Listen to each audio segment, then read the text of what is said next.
Good evening, everybody, and welcome to tonight's Committee of the Whole meeting.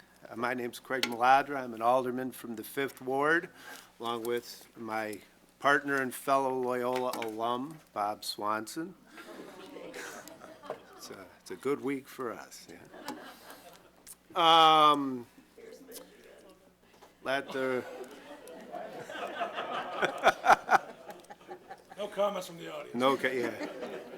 All right, let the record show that all the committee is present except for Alderman McGowan and Alderman Ruby. They get to go on spring break. The rest of us don't. Do I have a motion to approve Committee of the Whole minutes from March 12th? So moved. Okay, all in favor? Aye. Any opposed? Okay. Am I gonna get? I'll make a... Yeah, Mr. Chairman, I've noticed that that the custom of this committee is that with the rotating chairs, alderman acting as chairman on a rotating basis, that the practice has been for the chairman to vote on matters strictly under the city code for the Committee of the Whole. It was contemplated that the mayor would be the chairman of this committee and would not vote except in the case of ties.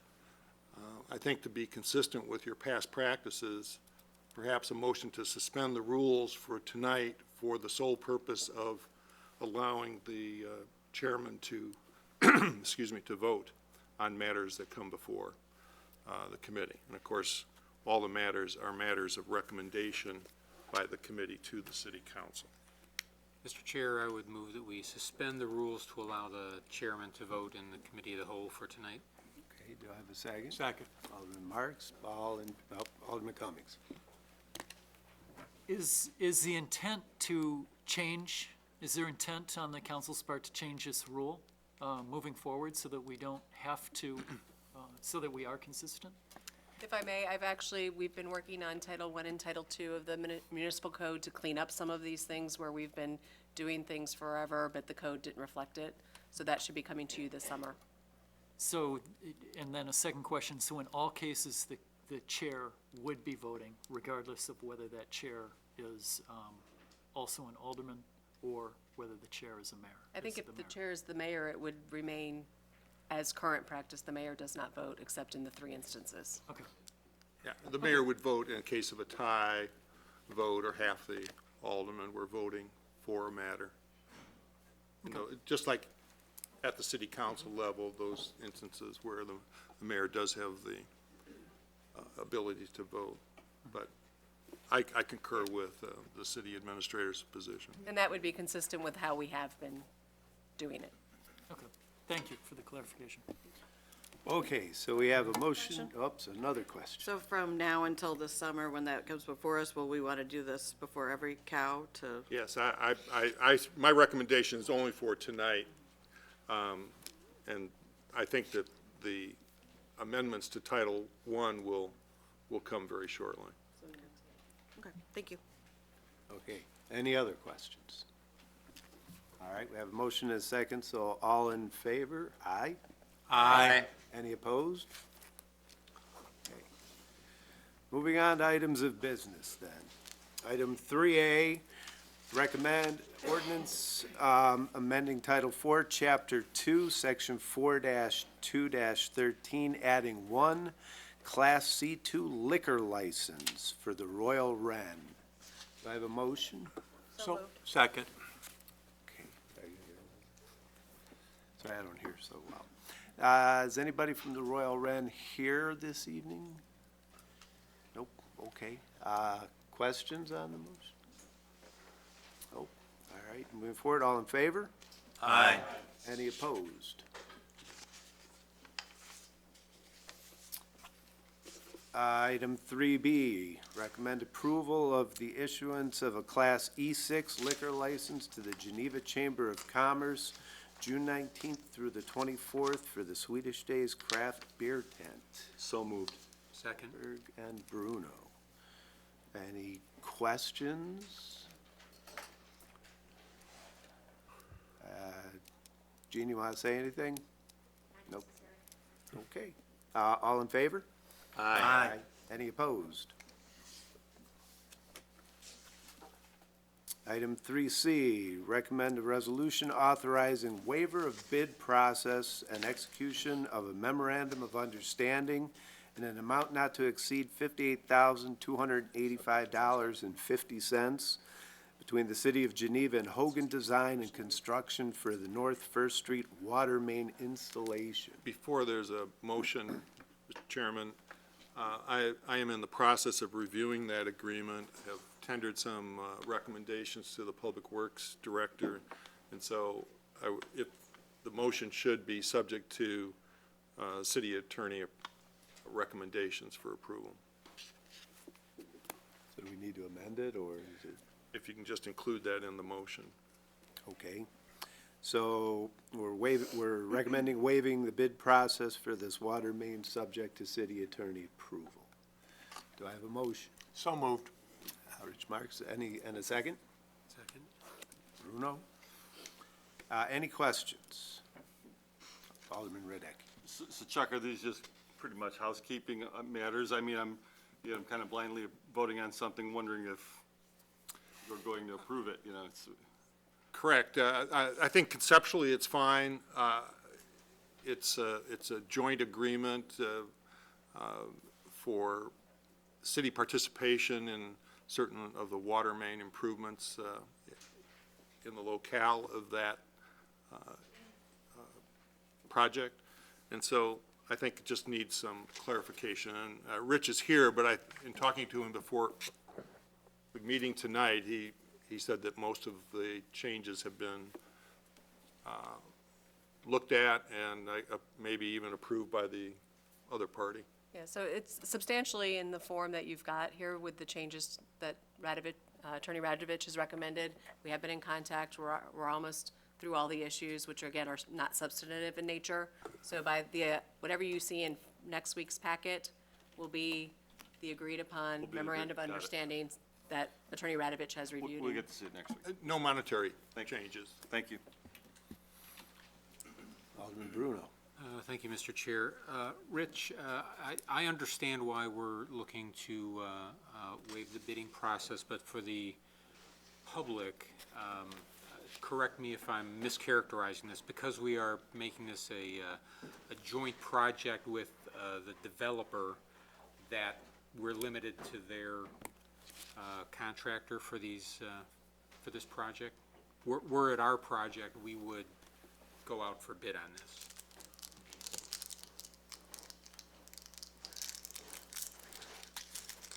That is correct. Thank you. Took you longer to walk up here. I have a than it sore did to throat, say so. that. Do we have any other questions? Any comments for Mr. Babica? Made the journey up here? All right. All in favor of the motion? Aye. Any opposed? Nope. All right. Thank you. Carries. Item 3D, recommend draft resolution authorizing declaration of surplus property, a 2009 Ford Expedition and a 2008 Chevy Impala. Have a motion? So moved. Second. Second from Gilbert. Any comment? The agenda item on here says that the proceeds will be returned to the general fund. That's not correct, just so you know, it goes to the capital equipment fund.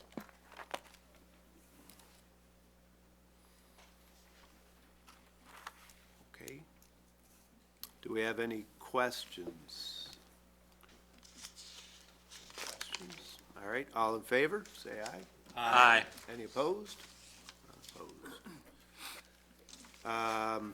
Item 3E, recommend resolution authorizing execution of a farm lease for 245 acres at Prairie Green Preserve with Steve Pitstick Farms for 2018 and 2019 farming seasons at a cash rate of $305 per tillable acre. Do I have a motion? So moved. Marks, do I have a second? Swat. Any questions?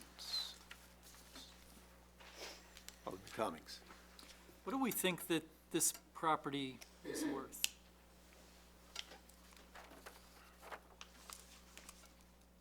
I guess in any lease agreement, I wonder about leasing versus just eventually getting rid of the property. And I'm not looking for an answer tonight, but,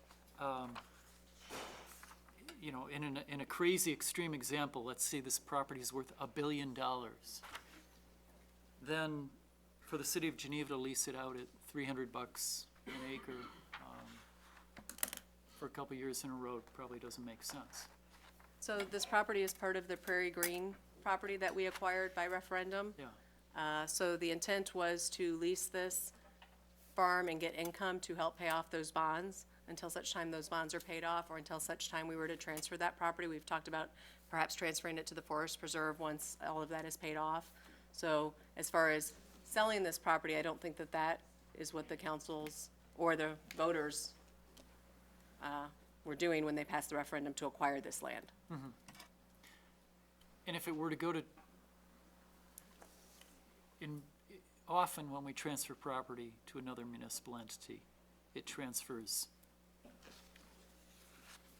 well, what do you- And again, that's a discussion down the road. Yeah, yeah, okay, thank you. Any other questions? All right, all in favor of the motion, say aye. Aye. Any opposed? Thank you very much.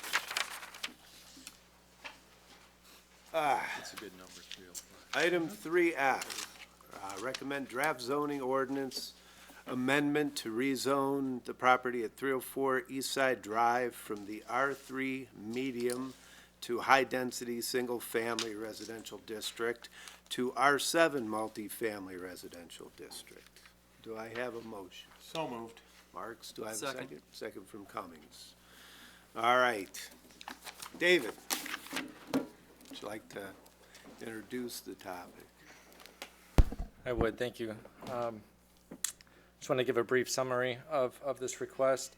The applicant is requesting to rezone it from the R3 single-family district to the R7 multifamily district. The intent with the rezoning would be to convert the existing structure into 5 apartment units. This property has a little bit of a history with zoning requests. It has always been zoned single-family, but it had at one point been illegally converted to a multifamily unit. And then it was converted back then to a single-family dwelling, which is the state it's in today. The city has twice considered zoning requests to change the zoning from single-family to multifamily, once in '76 and again in 1995, and both of those requests were denied, citing consistency and compatibility of the proposed zoning with the surrounding land use and zoning as the main reason for denial. So since 1995, there have been some changes. In 1995, the city adopted its current zoning ordinance, and in 2003, the city adopted a comprehensive plan. And in that comprehensive plan, the future land use of this site was designated as multiple family. It did not suggest a specific zoning district for the property, just that it could accommodate more than single-family homes. The only zoning district we have in the ordinance today that allows for more than 4 units attached is the R7 district. So that is the zoning request that was before you tonight. The public hearing was held by the Plan Commission earlier this month, and there was a split vote, and it failed to recommend approval by a vote of 4 in favor and 5 opposed to rezone the property, again citing consistency and compatibility of the proposed zoning and surrounding land use and zoning. Some of the comments were that not necessarily opposed to attached units on this site, but that the density of 5 units on the site was not viewed as the appropriate transition to the neighborhood. So with that, I just wanted to note that the applicant is here tonight and has requested the opportunity to introduce himself and be available for questions. All right, very good.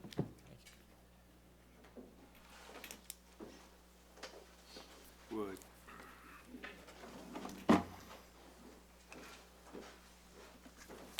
Hi, my name's Gary Choppy. Want to thank the board for their time this evening. We have been small developers in the community of Geneva over the last about 8 years. We've added roughly about 22 single and multi-family homes. We build under the name of Michael Vincent Custom Homes. And when we set out on this project and we purchased the property, we had spent a little time talking with Mr. DeGroot and the developmental community in Geneva, and looked at the staff analysis on the property after it was produced, and felt we met all the criterias for this zoning amendment. And looking at like-kind properties such as Campbell Row and the James Street development by the Shodine Builders, we're not there yet, but we felt with the zoning and an enhancement to the property, it was in a distressed mode. So that's about what I can say about the property. And moving forward, we hope to make it an attractive asset to the community, as we've done with all of our other projects. So if you have any questions for me, be happy to field them. All right, thank you. Do we have any questions from the dais? Alderman Bruno. Thank you, Mr. Chair, and thank you for coming tonight. Sure. Just for clarity, the request for rezoning is to repurpose this existing building. You It have is. no intention of putting up new construction there. Not at this time. Okay, thank you. Okay, do we have any other questions for the applicant?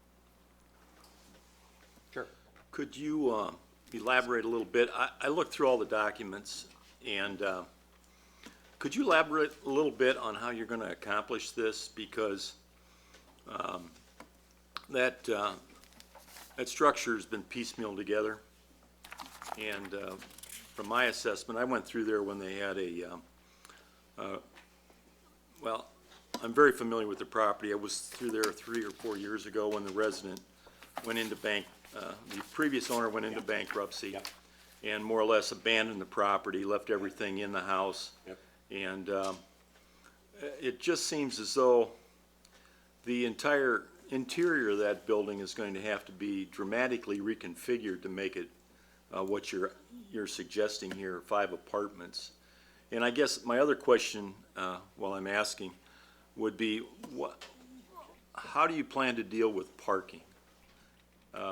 If you have 5 apartments with 2 cars per apartment, let's say, you got 10 vehicles, and you've got a garage in back that might accommodate two vehicles, and you've got two stalls off of East Side Drive. Yep. Tell me a little bit about your thoughts on this, and how you're going to rehab this into something that is a benefit to the neighborhood as well as the city of Geneva.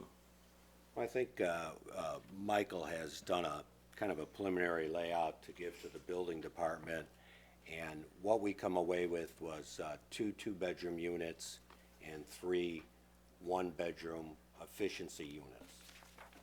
Our criteria for that client would be somebody might be an empty nester, possibly a college grad, somebody who we think might not have 2 cars, might only have 1.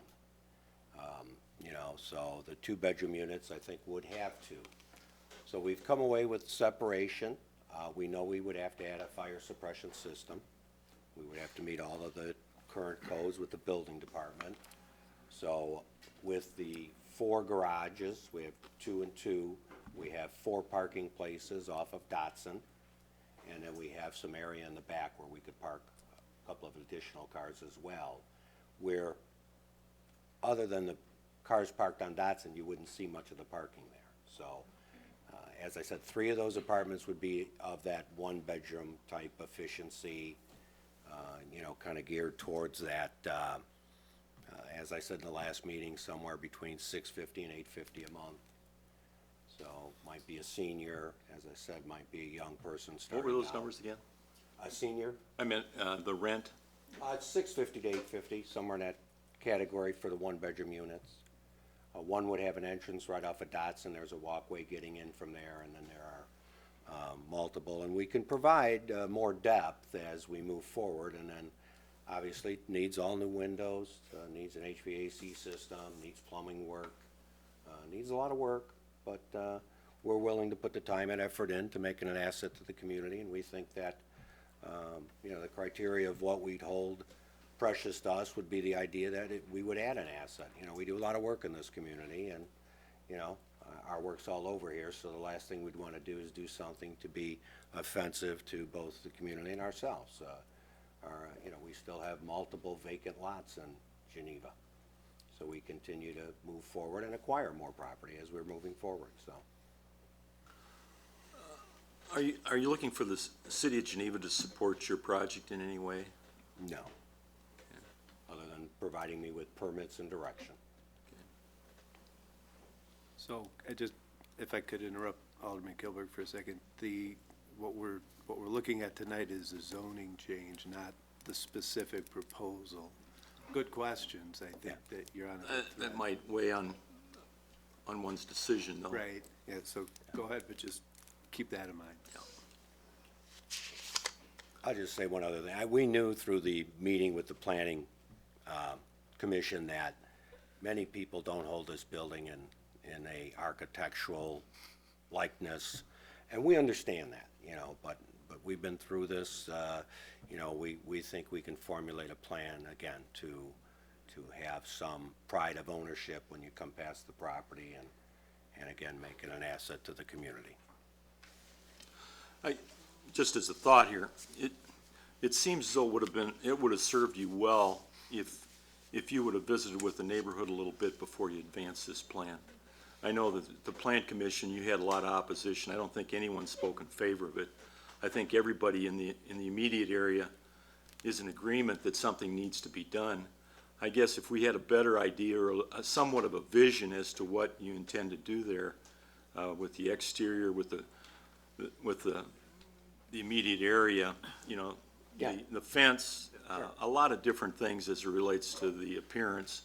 I think that would have been helpful as you tried to advance this. I agree. You've done some nice work in Geneva, and I know you recently completed a couple of projects on Dotson at the crest of the hill coming off 25. I think that I wish you well. You've got 2 lots there that could be developed. Could be. There, yeah. Is that correct? Yeah, 2 lots, so we met all of the criteria for space, and then also at the Plan Commission meeting, I also mentioned that, yes, we did have some people that came and weren't 100% on board, but keep in mind, we had about 5 people show up, maybe 6, and we sent out 63 notices. Yeah. So that meant that, That's a pretty good turnout then. well, but it's 10%. It's a democracy, 90% of the people felt comfortable with what we were doing. Personally, I wish I had a better vision as to what your intentions are, as to what you're planning to do with the site. I know that doesn't relate to R7, Right. but do you have a fallback plan if in fact this isn't approved? Call my bank, Okay. Well, you have, see how friendly they want to be. I mean, that's the fallback plan, I guess, right? I don't know what else, we could look at, I think, if somebody bought a house in any of the communities surrounding us here, you can't be assured what they'll do to that house and how they'll make it look. At least we're giving you 8 years of a track history of what we've done, starting in 2009 when we built our first single family on Wall Street, and we've done multiple duplexes on Sandholm, on Stevens. Mike's just finishing a project on South Street by the golf course. That was a total restoration, so, I think we need to be clear. The decision tonight is not a decision regarding the quality of your work or the quality Sure. of your character or anything like that. It's a question of whether or not the increased intensity of this use is appropriate for this Yeah. location. yeah. And Michael Chompy for the record. Just to go back to the point of the opposition from the Plan Commission meeting, most of the people we talked to, my dad talked to one or two of them over the phone before the meeting, and most of the opposition had to do with either, is it gonna be a Section 8? Is it gonna be, someone brought up like registered sex offenders, and just kind of, the fear of, oh my God, if it's gonna be a rental building, these are gonna be the worst people in the world moving in. And so we just wanted to kind of, stand up and say, we're obviously, it would be an owner of a building that wouldn't be looking for bad tenants. I think most owners look for good tenants. You can never guarantee anything, I don't think. And when we purchased the property, we looked at the comprehensive plan as it was zoned for future use as R7. And so that was one of the reasons we looked to purchase the property, as to, come in front of everybody and say, yes, we would be the first ones here looking to move it to the R7, which had been approved in 2003, to be looked at, I should say.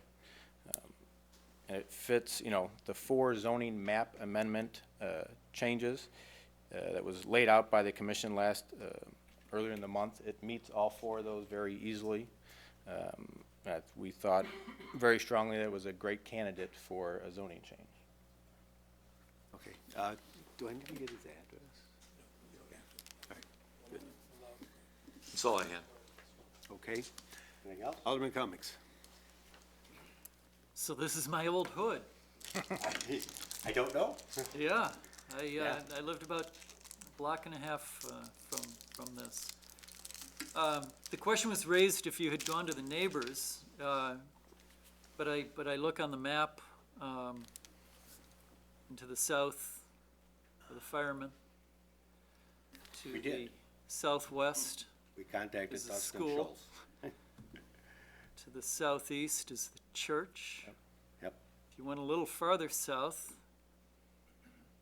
you'd be at what I remember as the grocery store, now it's CVS. There's Aldi across the street from that.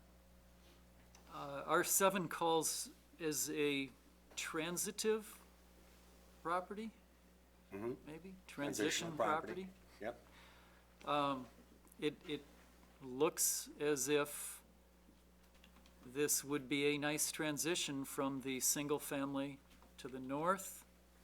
You move to multifamily on a pretty busy intersection, and then into commercial, municipal entities, the fire station, the school, the grocery store, the church. So it does look like it fits exactly what we say we want to pull out of R7. Yep. And we are, although it's 2 lots currently, we're looking to zone the entire property as R7, not just one and then try to do something on the other lot. It would be all as one. Yeah, both lots. That's what it's showing on the card. The city we have expressed a need for some affordable housing. We have expressed a need for multifamily housing. We've expressed a need for rental, for condo, for, I think a natural place to put that is in that transition zone. I agree with 44.4% of the Planning Commission Okay. in that I am in favor of going to R7 on this. Okay. Anything else we can answer for you? I don't know, do it, Alderman Radecki? David?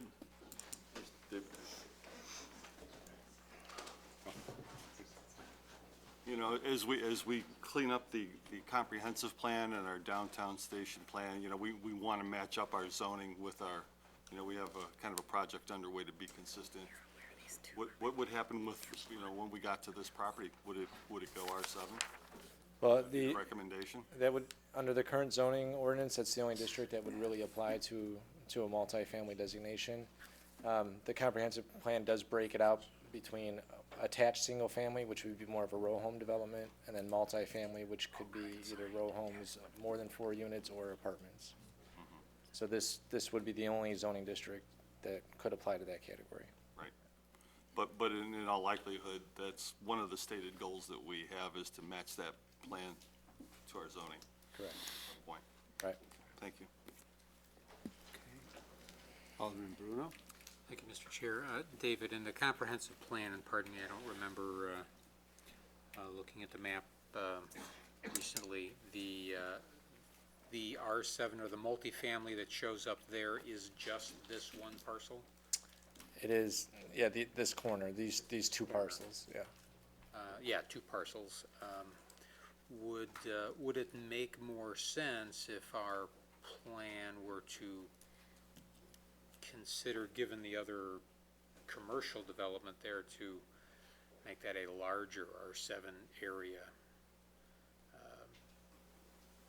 It seems odd to me to cull out these, I think the comprehensive plan map it looked multifamily, and I think we just marked it in as multifamily, is my sense.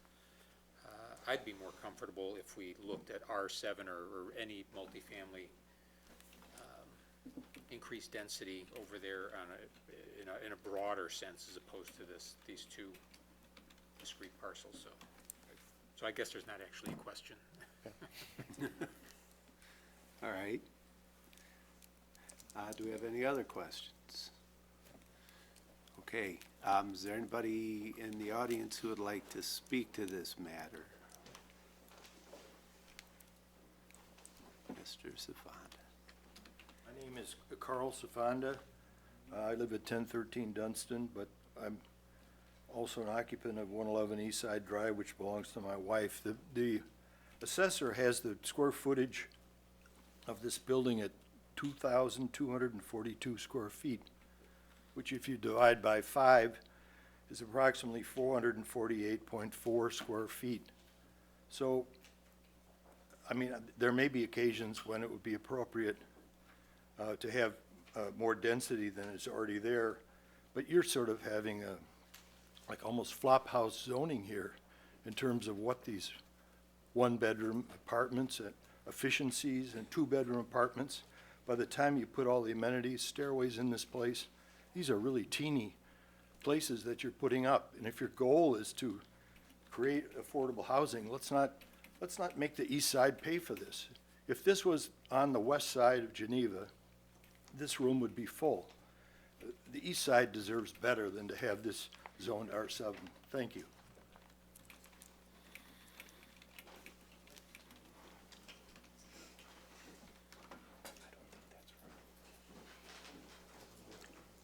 Speaking of what the assessor may have shown on their website, it's actually a three-story building. It has a lookout basement. And even in the findings before the Plan Commission meeting, it was said that the home had 2,242 square feet on the first floor and 1,790 square feet of a finished basement. And also there's a third story as well. So there's probably the two bedrooms would be a minimum. Total square footage of 5,700. I mean, we could be way off, but it's almost 5,000 feet. So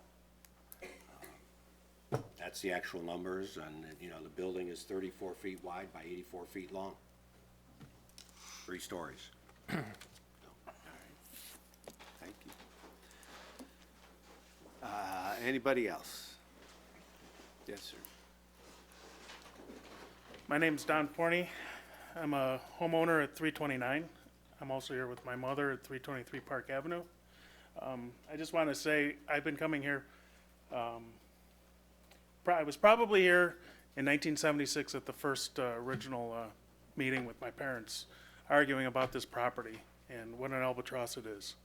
And I'm basically here to say that we're still not in favor of it, and I would hate to see this go into high density and lower our income, our property value. And East Side, I've lived there my entire life. It's a great neighborhood, and I just don't see it needing to be changed. Thank you. Thank you.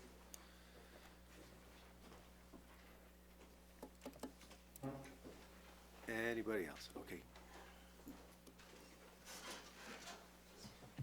Hello, Hi. my name's Chris Lloyd. I'm a homeowner and resident, 401 East Side Drive. So we can see this property outside our house. Again, I'm really concerned about the density level. I mentioned this in the last meeting. I get it. I understand that it's potential for multifamily. I can understand that, but 4 or 5, and he's kind of flopped back and forth a little bit on whether these are 1 bedrooms or efficiencies. I mean, that's 2 very different things when you look what an efficiency is. So I'm a little concerned about that as well. So we really don't have, from my opinion, based off of my personal conversations with the owner, as well as what I've heard here, really any idea what he's planning on doing. Efficiencies, 1 bedrooms, I don't know. Then I just keep going back to why R7. I mean, that's the highest possible density. Again, I don't understand, a duplex. I've seen his work. He gave me addresses of places where they've done work. They have done some great work, I admit. It's beautiful properties. They're duplexes and they're single-family homes. High-density facilities, very different. That's very different than trying to get a renter in a beautiful duplex or sell a beautiful rebuilt home. It's very different when you're talking about this type of rent and this type of property efficiencies and that kind of thing. So those are the things that typically concern me. Let's see, what other notes did I make? Forgive me. And then also he's mentioned more than once about older folks, people who, maybe single, older folks looking for a property. When you look at that property, you may notice more than me if you've been inside. I don't know of a ground level facility on that property. It looks like from the pictures and walking by, you either got to go down or you got to go up to get to a living area. So I don't know how that would fit with, I just got my parents into an older, into a more suitable property for them, and that was the main thing we were looking for was no steps. So, so those are the concerns I have. We live in the area, we're new to the area. We love it over there. And again, I agree with others who have said it's not an attractive property. That doesn't mean that cramming 5 units into it is the right answer. So that's all I have. All right, thank you.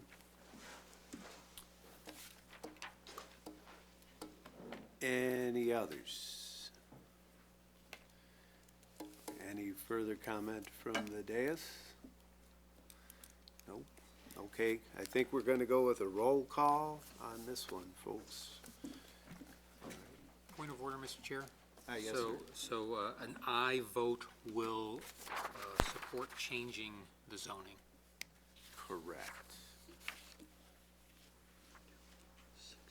And I vote is to support the recommendation that we change the zoning map, we amend the zoning map.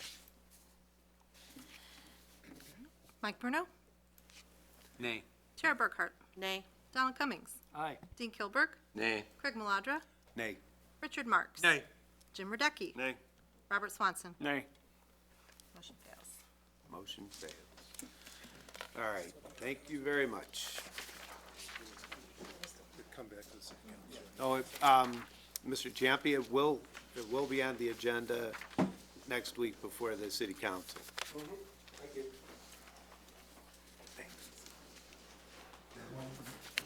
All right. Items G and H together comprise the discussion of the library proposal. So I think what we'll do is, David, you'll introduce we don't need to take these item G and then item H. When we vote, we do, but in terms of the idea and what we're trying to do, you'll do a presentation for the whole thing. Okay, and then we'll have the library speak, correct? And then for the members of the public who wish to speak to this, I just want to remind everybody that tonight is not a public hearing.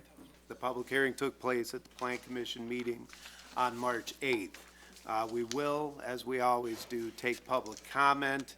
I just wanted to make sure you didn't think it was testimony or anything like that. And then we ask that you keep it brief and try to avoid repetition as much as possible. So, Why don't you get a motion? Oh, sorry, I jumped the gun. Can I have a motion for item G? So moved. All right, Second.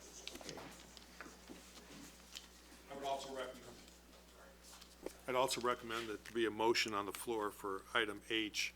We'll defer, you can have your discussion as the chair has indicated relative to both motions. is that good for I'll you? amend my, my motion to include both G and H. You okay? All right, all in favor? Aye. Oh, no, no. Oh, sorry, that's just to put it on the floor. You know, when we sat down, Kevin said, don't blow this one.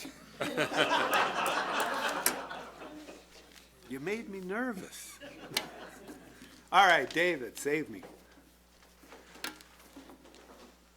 Thank you. I promise to be brief because I think you covered much of what I wanted to say by just kind of introducing the items, and I know that the library is here tonight and wants to give an overview presentation, so I'll be available for questions after that. I did just want to note that this was before the HBC a few times, kind of informationally and then conceptually, and then formally back in December, and the HBC did recommend some changes. They were concerned with kind of keeping the street wall along Campbell and 6th Street, not necessarily adhering to a strict 20-foot setback, but making sure that the building kind of lines up as you look down the street with the existing setbacks. There's a abnormally large parkway along Campbell that kind of helps provide some of that relief if you reduce the setback less than 20 feet. And then the HBC was also concerned with the size of the public park. The park's proposed to be relocated to the southeast corner of the property. So they had reduced some of their parking stall landscape islands and given some of that open space area to the park and made that larger. And they did make some revisions by kind of tilting the building and increasing the setbacks. So that recommendation fed into the Plan Commission's recommendation. That public hearing was held in late February, and then the Plan Commission made their recommendation on March 8th, and I believe that recommendation and the entire record should have been forwarded to the council along with the link to the meeting video. So with that, I'll introduce Craig Meadows, who I think is going to give, sorry, and Bob first. Who's going to give the presentation. Thank you, David. I think he gave part of my presentation, so this might be a little briefer, yes.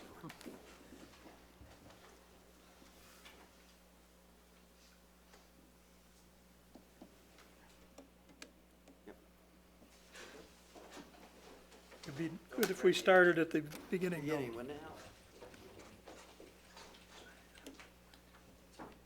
Okay, good evening. I know most of you. For those that don't, I'm Bob Schiffler. I'm president of the Geneva Public Library District Board of Trustees. With me tonight are some of our other trustees, including Mark Adams, our treasurer, Zachary Kraft, secretary, trustee Dana Hins, and trustee Paul Contarato. Thank you for allowing us this opportunity to share details about plans for the new library at 210 South 6th Street. We appreciate that you give your time to ensure the community has desirable amenities such as an improved and expanded library service.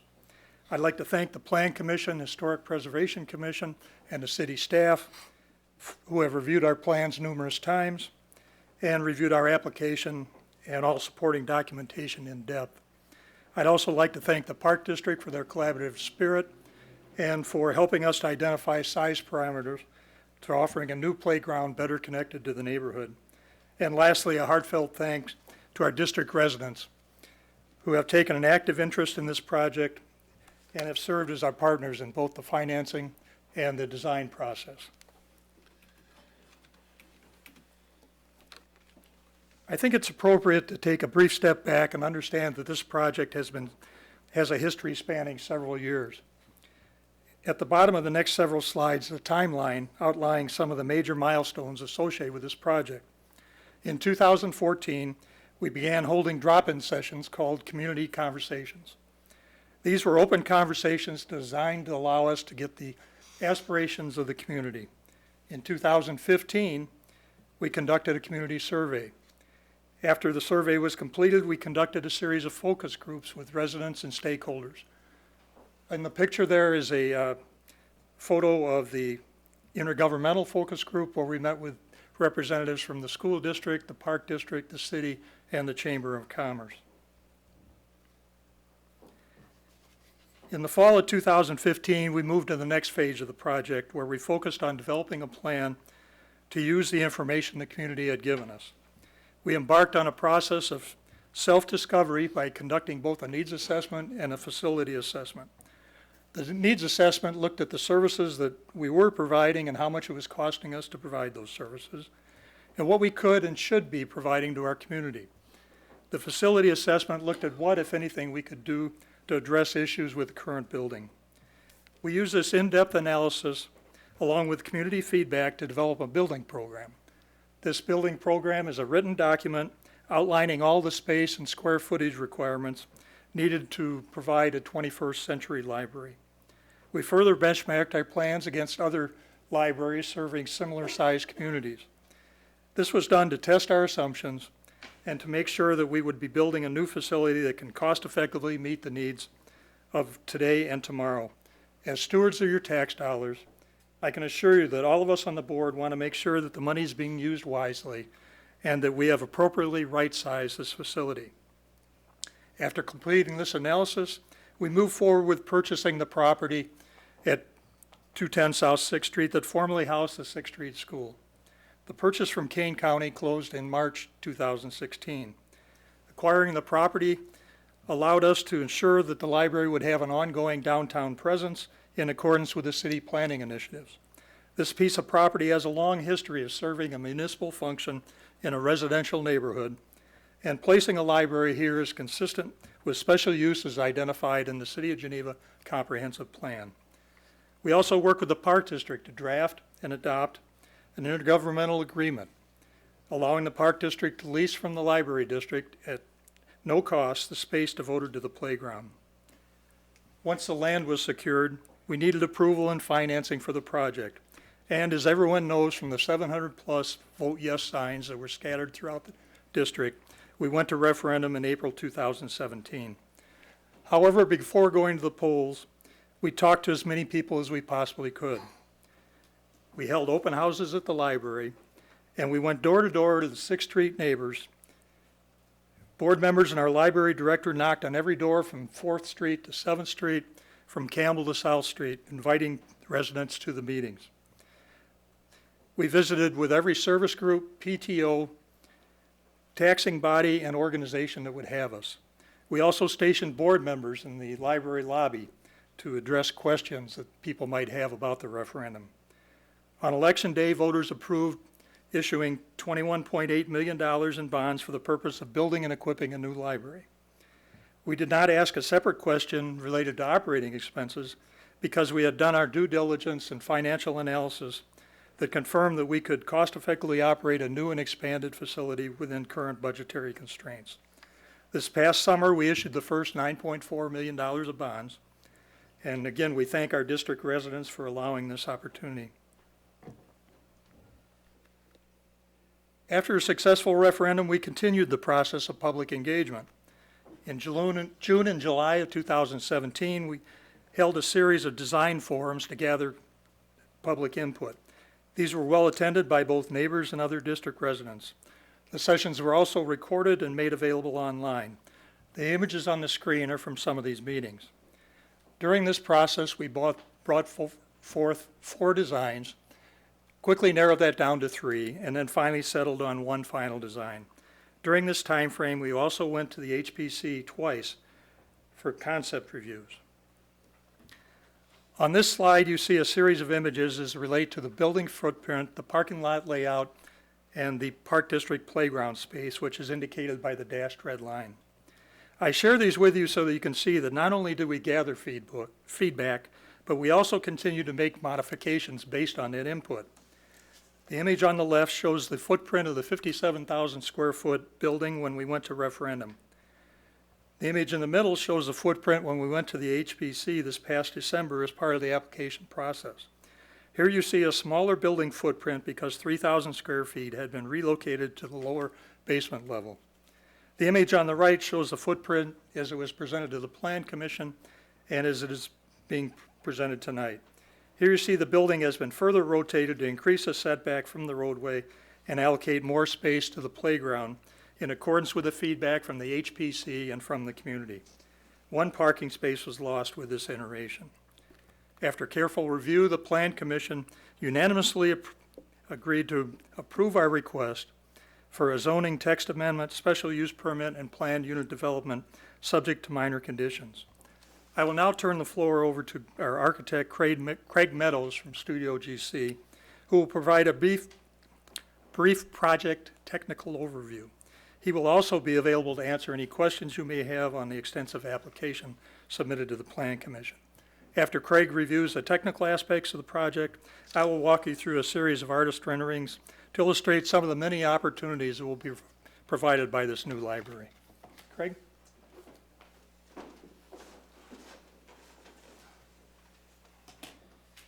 Again, my name is Craig Meadows from Studio GC. I am the architect working with the district as well as many of others at Studio GC as well. I'm also a resident of the Geneva Public Library District, not of Geneva, the city of. So I appreciate Bob going through the kind of the beginnings of the process. I'm going to carry you through the design portion.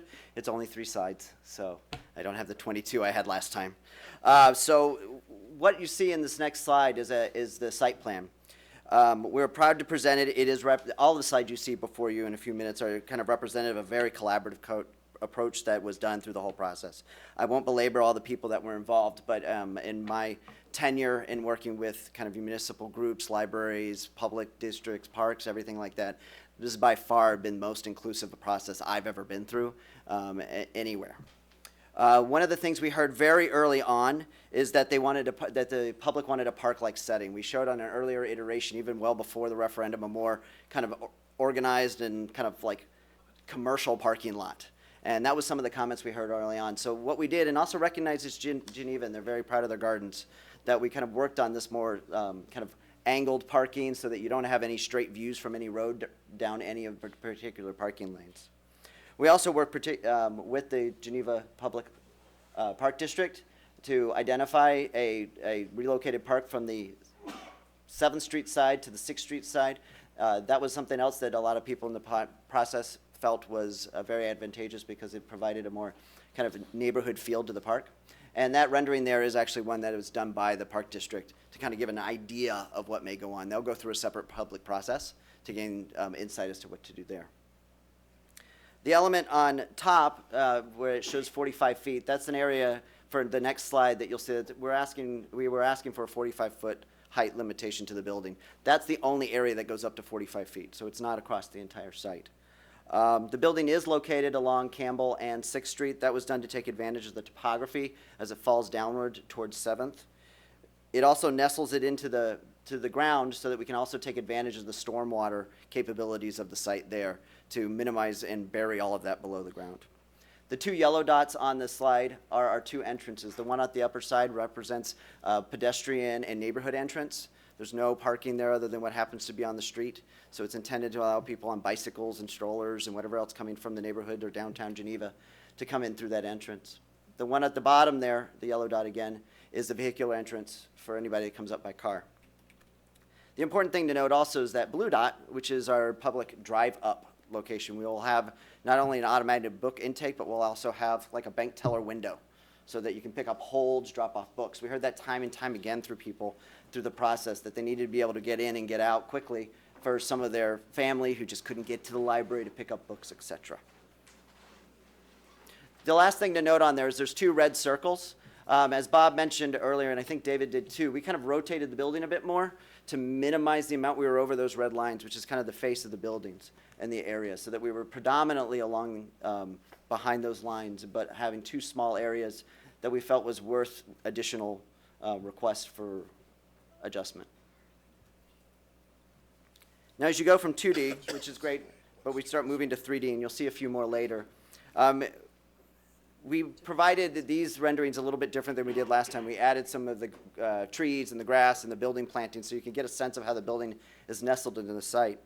The red lines up on the east elevation, those represent the outline, approximate outline of the face of the school building that was there previously. Just to give you an idea of, at least along 6th Street, kind of how we paid particular attention to stepping the building down along that face. So that again, that blue area that's kind of long horizontal one is at about the 45-foot line. Everything else but that step back 3rd floor is well below that. One is at 26 feet above grade and the other area is 20 feet above grade. But again, I just wanted you to kind of note that, you know, we were using the trees and the plantings to kind of frame the views and to control so that it doesn't feel like one big unending face of a building. So we had a planning commission meeting a couple of weeks ago, and just like we had for the previous HPC meetings, we took to heart what the HPC asked us. We had, again, a couple extra meetings, but one of the things we had before, and they noted it as well as everybody else did, we were dealing with a zero-sum game. We have a limited site. We have a certain amount of parking we need to try to hit, and there's a variance associated with that, and then we have a building of a certain size that the public wants. So we created and worked with the HPC and the staff and the Park District to kind of balance all of those elements, and what you saw before you is what we feel is the most attainable and the best benefit to the public. We will also incorporate the requests and the recommendations of the Planning Commission as shown above. But ultimately, the Planning Commission, in a well-considered, unanimous decision, found the project met the findings of fact and provided a significant benefit to the city in light of the requested adjustments. So that was basically the bones of the building in a nutshell. If you have any questions at the end, I'd be happy to answer them. I can go in deep into the weeds as you like, but for today, that's probably enough. I'm going to turn it back over to Bob, who's going to kind of go over the heart and soul of the facility a bit, and then we'll wrap it up. Thank you. Thank you, Craig. On this slide, you see the south and west facade of the building as viewed from 7th Street. As Craig noted, all the traffic will be coming in and out off of 7th Street, the main artery for accessing the library. We see a car in the drive-up lane, taking advantage of the convenient material pickup or drop-off. We also see a car in the parking lot, reminding us of what a great addition these 70-plus parking spots will be to our visitors. The entrance to the library is in the far corner. As you saw when Craig reviewed the site plan, the parking lot is designed to feed you to the entrance. The meeting rooms are off to the right, and the building is 1 story in height in this end. The relocated playground will be just to the right of that meeting room wing. As you can also see on here, they detail the 2nd floor outdoor reading porch. Below the reading porch is an outdoor children's area that will be enclosed with fencing and is just off the story time room. On this slide, you see 2 additional views of the new library. The first is from the corner of 6th and Campbell, and the second from further south along 6th Street. The slide also shows the detail of pedestrian entrance. We are thrilled that we're able to develop a plan that offers both convenience to drivers and honors stated city objectives regarding walkability. In both these renderings, you get a good sense of the layering of the levels and the work that was done by our architects to step back and minimize the visual impact of the 3rd floor. And as I noted on the last slide, areas devoted to the meeting rooms are only 1 story in height. Once you get inside the building, there would be lots for you to experience. The 1st floor is devoted to children's services, meeting rooms, and a cafe-like space. The cafe will offer vending solutions and provide visitors with a place for snacking. This will not be a full-service cafe because we know our community has lots of wonderful choices and we don't intend to compete with local businesses. The enhanced meeting room space will provide more opportunities for library programming and for community groups to gather. We hear again and again how hard it is for our service organizations to find places to meet. These meeting rooms will have maximum flexibility by being divisible. This will allow our staff to right-size program space based on topic and audience, and will allow multiple programs to go on at the same time. A corner of the lobby will also be used for gallery space, where we'll be able to feature work from students and local artists on a rotating basis. We also look forward to potentially partnering with the Cultural Arts Commission should they want to host events here. The image on the right shows a dramatic staircase with a gallery space in the far corner behind it. The image on the left shows a view of the children's area. The children's area will be enhanced to not only provide traditional resources, but also imaginative play and learning spaces. We'll have space for crafts, science demonstrations, group learning, and more. The children's area will provide resources for children from birth through 8th grade with collection resources and programming designed for the unique needs of each development phase of the child's life. The second floor will be devoted to teen and adult services, along with enhanced computing and creative spaces. We'll have spaces devoted to traditional services such as collections and quiet reading, along with collaborative work areas where students and entrepreneurs can study and work on projects. These renderings give you a sense of the wide variety of activities that our community members can enjoy when visiting the library. The image on the left shows one of the collection areas, and you'll note that the book stacks are appropriately sized and placed for increased browsability. The top right image shows the fireplace area with the backdrop of the outdoor reading porch. And the image on the lower right-hand corner depicts the collaboration zone. The third floor, not shown, will be devoted to library operations. This is where the administrative offices, staff workspaces, the IT server room, record storage, etc. will be located. Thank you again for the opportunity to share details about this exciting project. A new library will provide community members of all ages and stages of life with shared community assets. The expanded facility will be fully ADA compliant, designed to foster walkability in the downtown and offer convenience for those who arrive by car. Again, thank you. This is truly an exciting time in the history for the City of Geneva and the library. We ask your continued support so that we can allow this project to move forward. And at this point, we'd be happy to answer any questions you may have. All right, thanks, Bob. Are there any questions from the dais at this point? Alderman Bruno? Thank you, Mr. Chair. Thank you, Bob. A couple of points right away. I very much appreciate the, I don't know if this came out of the HPC, but the more organic end at 7th Street as opposed to the vertical wall. I think that that's important. One thing that I don't know if you'd answer this or whether it be your architect. One thing I do worry about is light pollution. I think the original plans had more glass on the Campbell side. Can you, was there specific thought into how to make sure it wasn't glowing All night long? Yeah.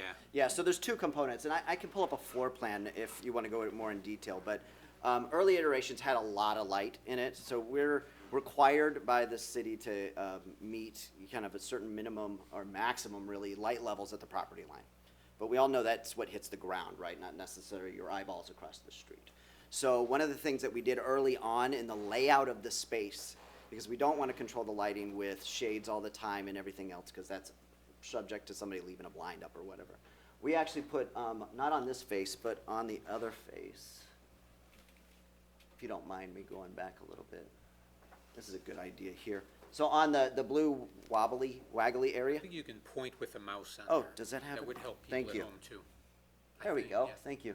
So if you kind of look at the difference between this face and the other side, we've limited it to punched windows, but for on the children's area, but which is down low, so it's not kind of projecting as far. Additionally, those spaces along the top there are also meeting rooms.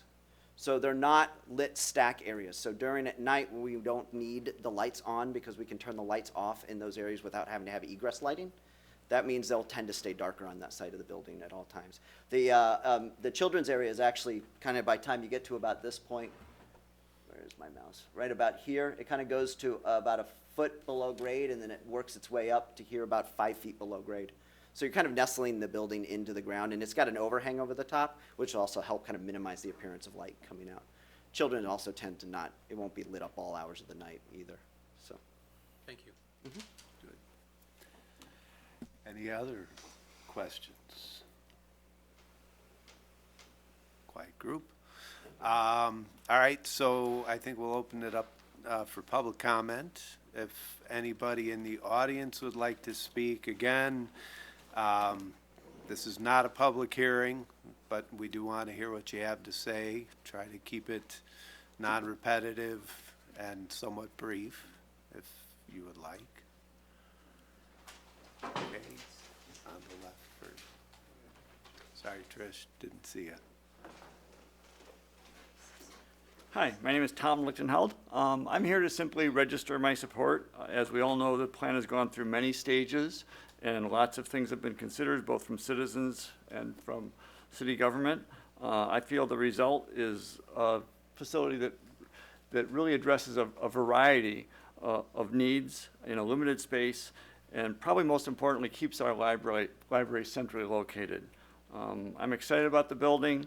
I think it's a library that will have better access, more parking, more meeting spaces, more natural light, more lending materials, and it's in an inspiring, centrally located, more efficient, and more sustainable building. Thank you. Thank you. Trish? I want to commend the project to you as well. It's been very, very open. The library has, the library board and its staff have invited in the public at every phase. I've certainly felt that I've been able to have an input which has satisfied some of my initial needs. This is probably the most important building project that's happened in this city for over 100 years. It was an avant-garde building when it was built. And while this is not exactly avant-garde, it is a wonderful building using materials that have historic reference to the kinds of materials that were used in the past, while still being the most technically advanced to take advantage of optimum heating and maintenance and all that sort of thing. It will serve our needs. It does impinge on certain neighbors' immediate needs, as was expressed at the Planning Commission, but this is a project that serves the overall greater good to the highest degree, and I highly commend it. Thank you. Colin?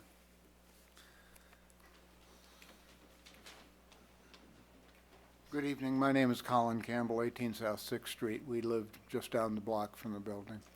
And our family has lived there and owned the house we live in for 72 years.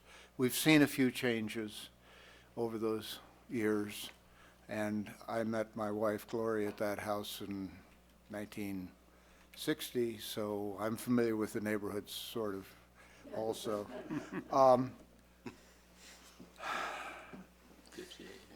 One of the things that I would like to ask you gentlemen, if you would, the designs that we all looked at had names. This one was named the bridge.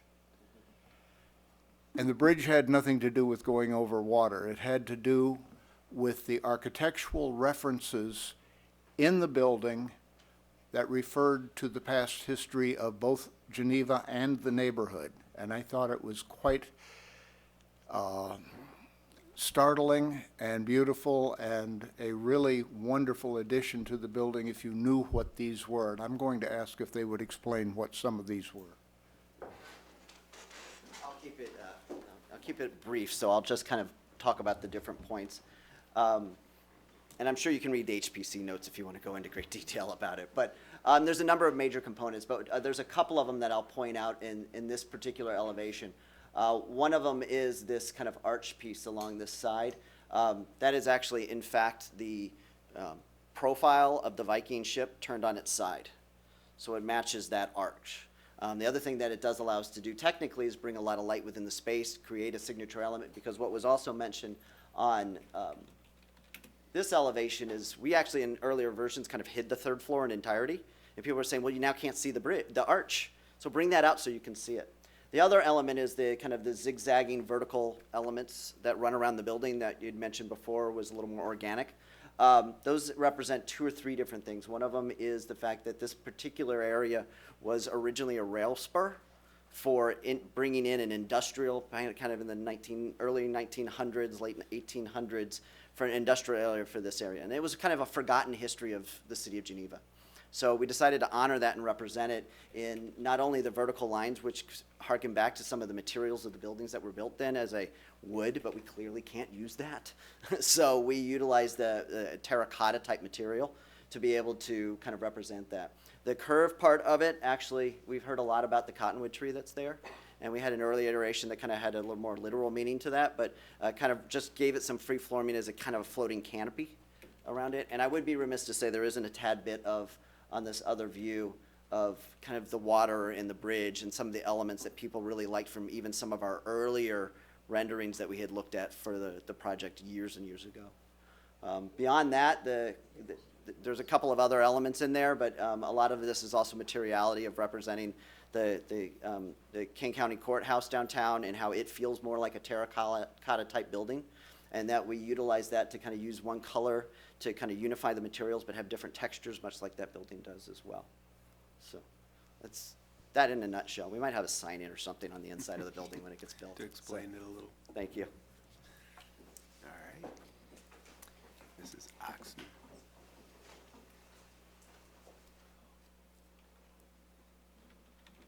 Lorraine Oxner, 627 Campbell. We are right across the street, and we are thrilled with it. We thank Studio GC for allowing the community to have input for over a year. We are so happy with the design. We just really think it's an asset to our town and our downtown. Thank you. Thank you. I just want to reiterate what she said. You'd be in trouble if you didn't, right? Yeah. Anybody else in the audience? Okay, back to the dais. Any thoughts now? Okay. I had a question for the architect.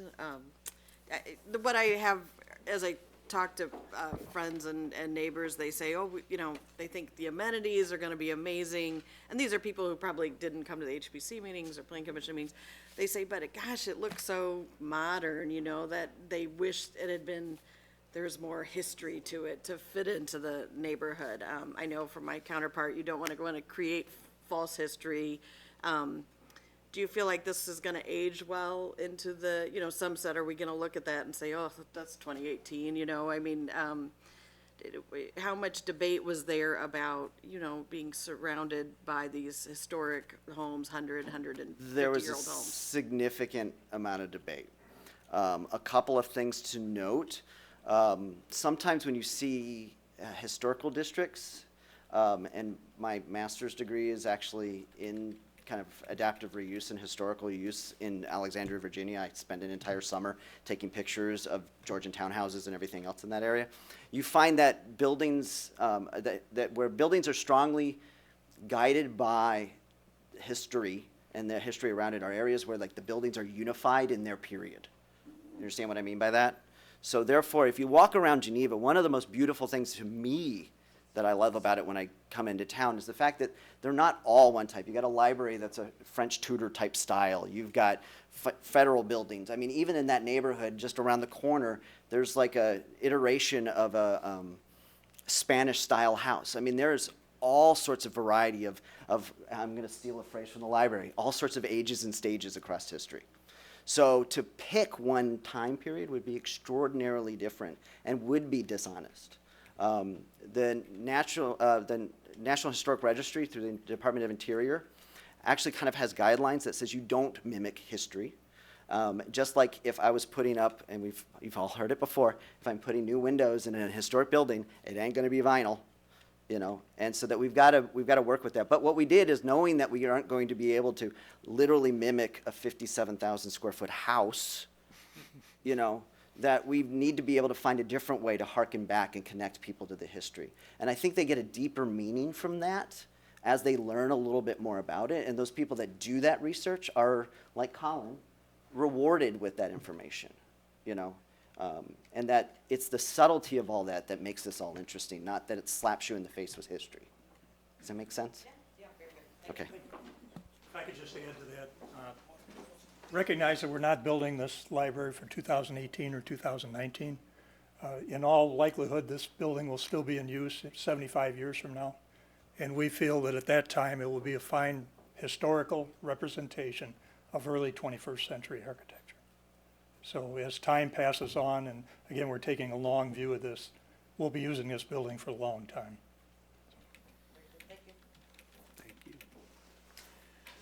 Anything else? Nope.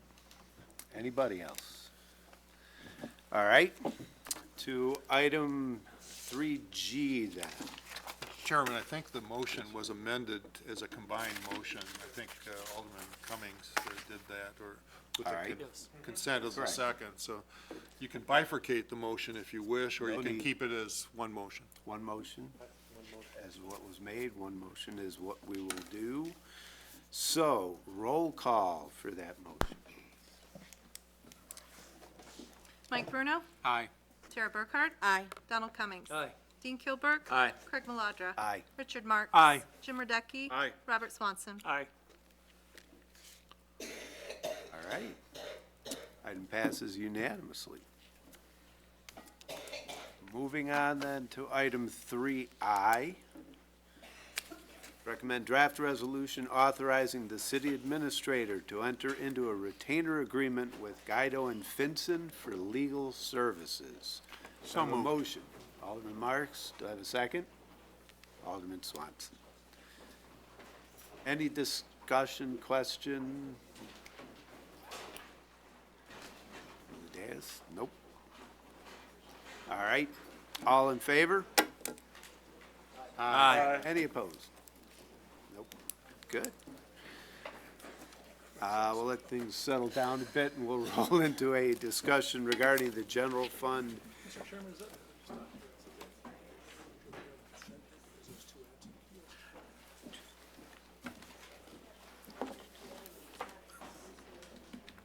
I was just curious, just checking out, because traditionally I said a meeting with people wouldn't, but I'm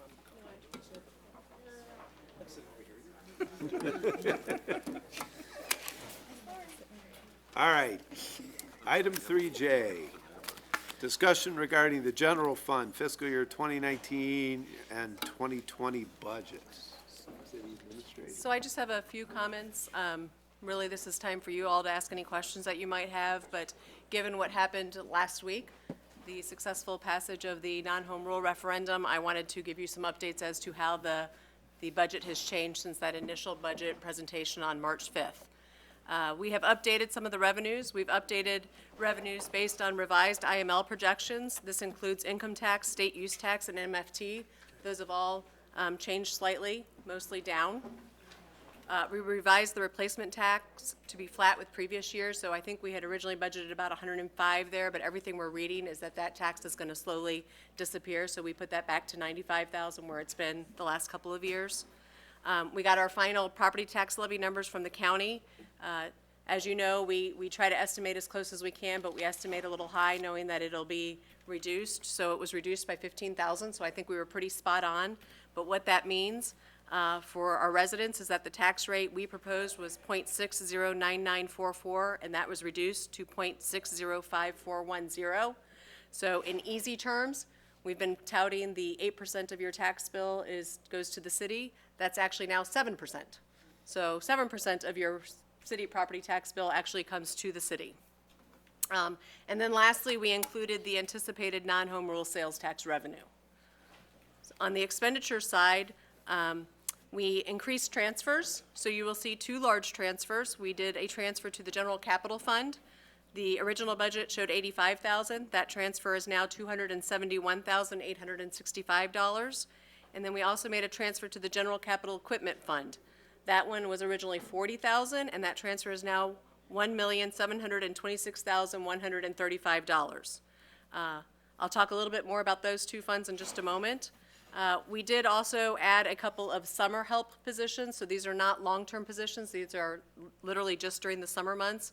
A GIS intern, which would be split between the general fund and the enterprise funds, an engineering intern, and then a summer help for the street department that would be funded through SSA number 1 to work primarily in the downtown area.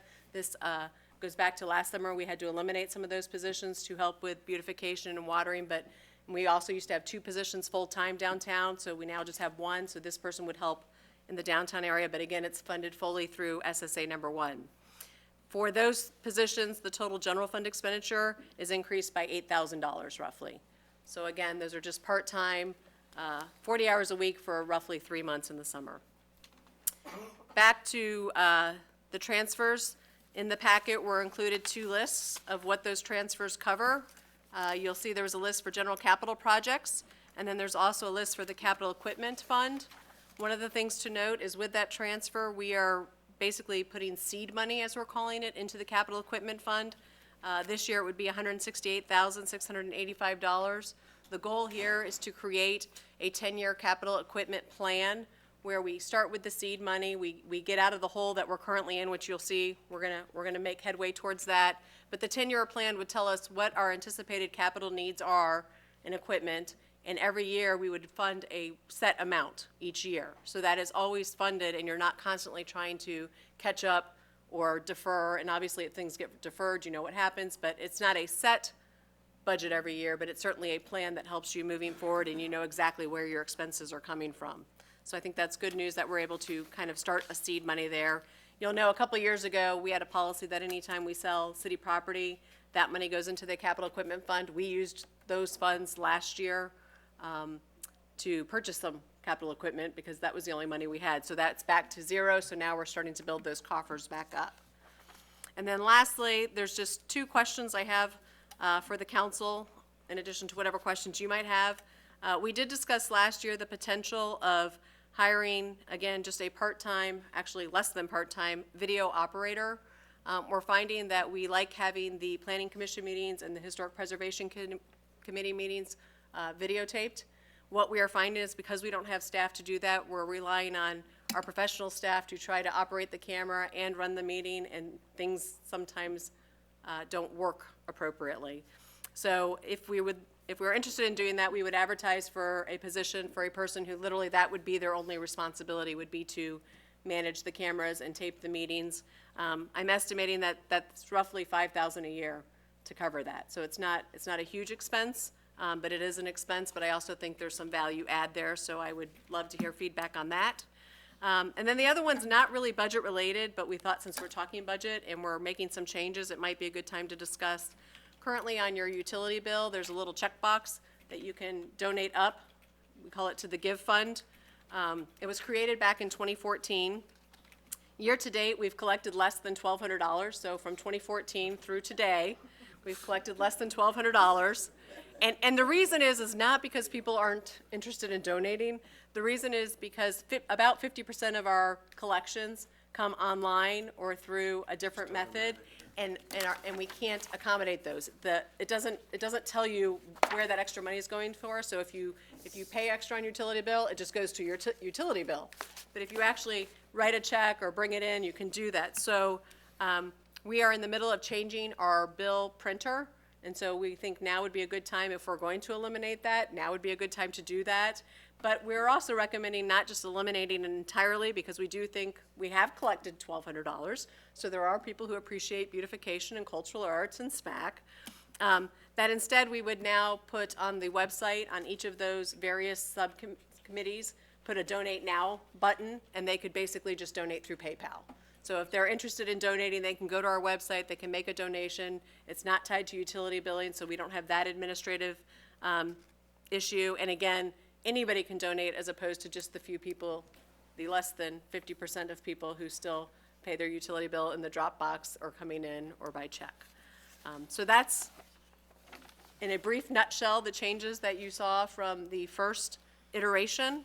And certainly we're here, department heads are here, senior staff is here to answer any questions you might have, and I would like to get your feedback on those two items. All right, Alderman Bruno.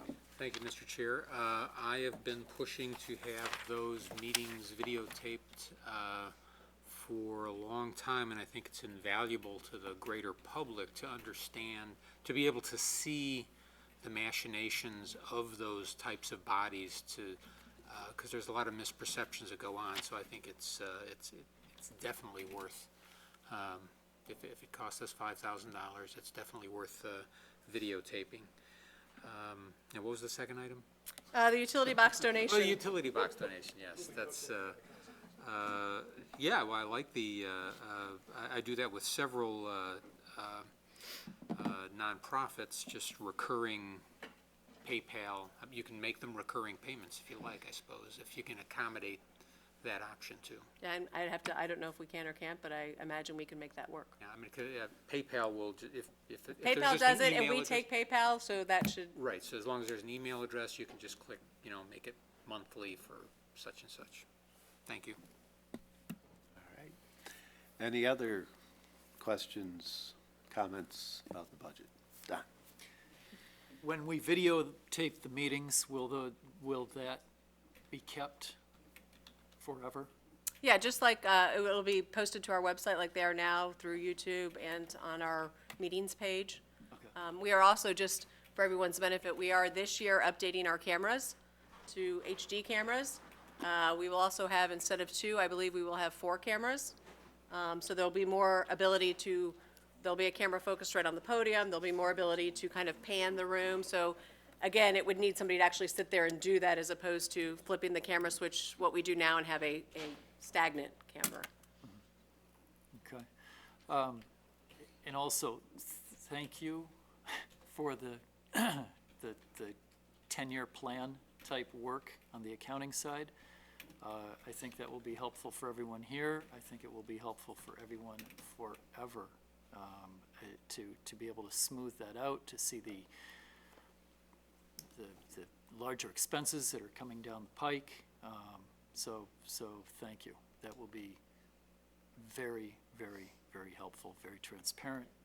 So thank you. And just so that you all know, it will not happen in year 1. Obviously, but that is the ultimate goal. Okay. Alderman Radacki? Thank you. I know Stephanie, I popped in and we had a brief conversation about some of the stuff, and I just wanted to reiterate a little bit of what our conversation was, and my questions were, and this is a high level about the budget. By my calculations, and this goes back a little ways, I just want to be sure that we're all aware that from what we're projected with wages, Medicare, Social Security, the 3 pensions, what we're projecting coming in 17-18, as to what the request is for 18-19, that's going to be about a $750,000 increase. If you That was- add those together, That was for the current year that we're in, is what we were discussing. So that's not, well, it's going to be an increase. right, it's the increase now that in the current budget year. And that's already been, so when you look at the projected estimates for the wages, that's in there. Right.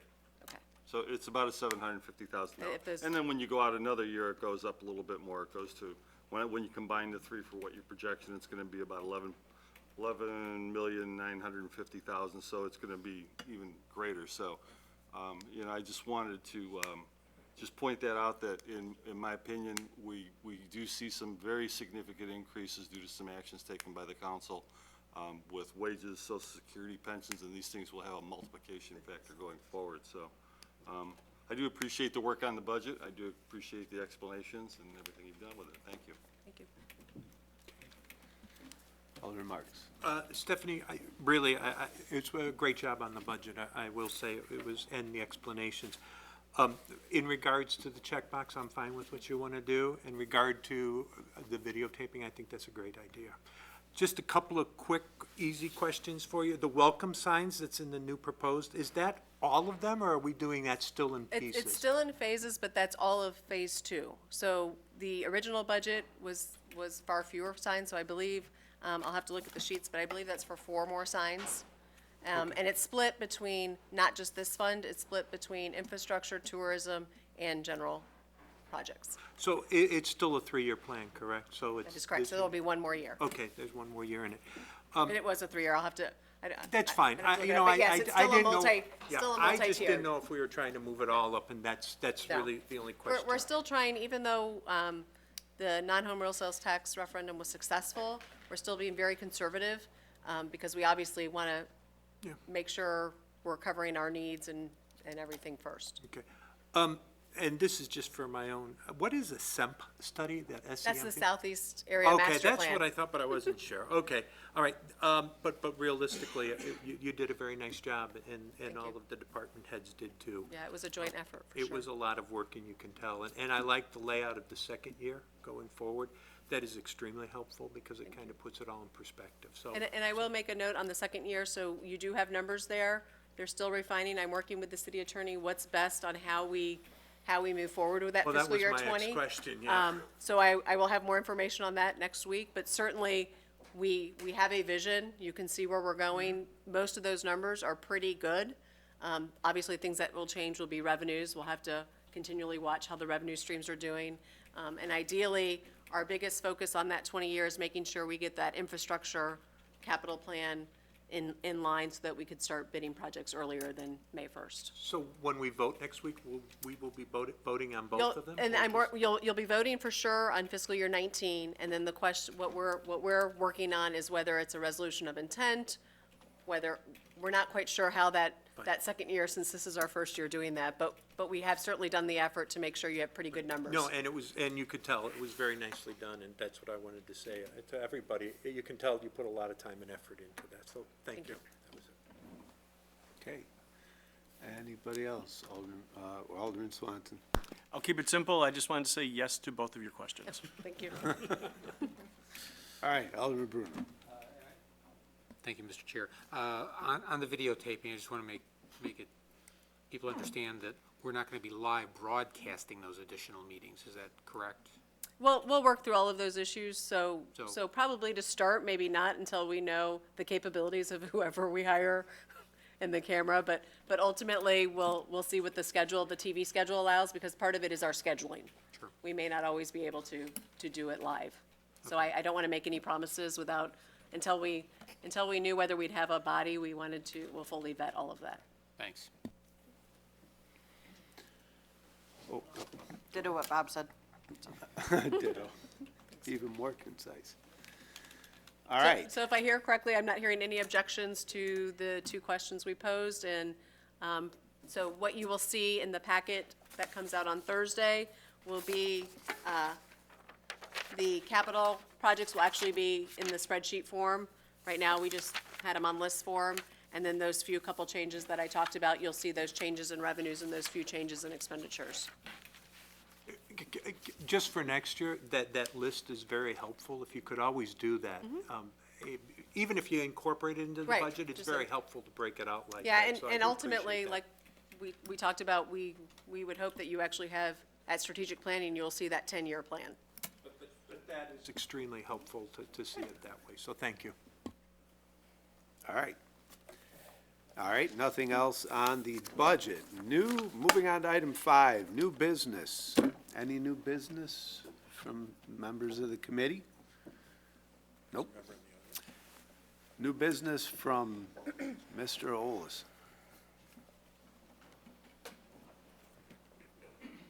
On behalf of the Board for the Geneva Chamber of Commerce and the Board for the Geneva Food and Beverage Association, we just wanted to extend our thanks to those of you on the council and those in city staff that worked with us to help make the sales tax referendum a success.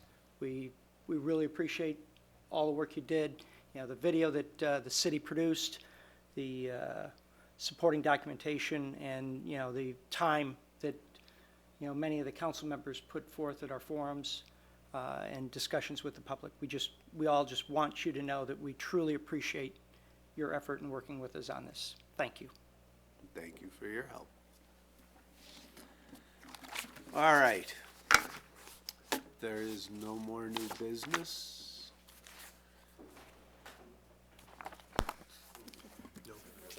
Move to proceed. I think he's got it. New business over? New business is Okay. over. Bob. I move to convene into closed session pursuant to Section 2C5 of the Illinois Open Meetings Act to consider the purchase or lease of real property for the use of the city or whether a particular parcel should be acquired. Do I second? Okay, roll call. Mike Bruno? Aye. Tara Burkhart? Donald Cummings? Aye. Dean Kilburg? Craig Maladra? Aye. Richard Marks? Aye. Jim Radecki? Aye. Robert Swanson? Aye. Is there action after this? There Chill will in the be crowd. no action resulting from this closed session. Who was the second?